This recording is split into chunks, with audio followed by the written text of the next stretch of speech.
ননদের মেয়ে যে কিনা প্রথম এসেছিল, সেই ননদের মেয়েকে বিয়ে দিয়ে দেবে মেয়ে, ওর মা বলছে আমার অভাব, আমি সংসারে চালাতে পারছি না, আমি কি মেয়েকে পড়াশোনা করাবো।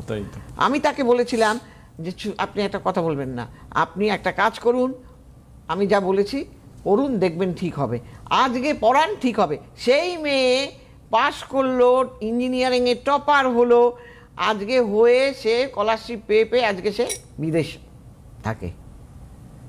ঠিক, চলো আমি একজন এই জায়গাটা আজকে আমি প্রথমেই হরোস্কোপ দেখে বলে দিই, আপনি এইটা করাবেন না, এইটা করান, দেখুন হবে। এরকম কত মেয়ে আজকে কত ভালো জায়গায় দাঁড়িয়ে। পড়াশোনার ক্ষেত্রে তো তোমার এমনকি প্রচুর লোক মাধ্যমিকের আগে দেখাতে গেছে, হ্যাঁ, মানে মাধ্যমিক পরীক্ষা যাতে ভালো হয়, তুমি বলে দিয়েছো যে ওকে সায়েন্স নিতে হবে বা কমার্স নিয়ে বা আর্টস নিয়ে পড়ার কথা, এটা এক্সট্রা বলেই দিয়েছো, কি ইঞ্জিনিয়ার হবে, এগুলো তো আছে। তো কাজেই পড়াশোনা ভালো করতে গেলে জয়েন্ট একদিনে হবে না, জয়েন্ট পড়তে ক্র্যাক করতে গেলে ছোটবেলা থেকেই তাকে ডেডিকেটেড হতে হবে এবং বাবা মাকেও আপ্রাণ চেষ্টা করতে হবে, এবার দেখো সঙ্গে তার ছকটাকে ঠিক করতে হবে, এটা হচ্ছে সবচেয়ে বড়।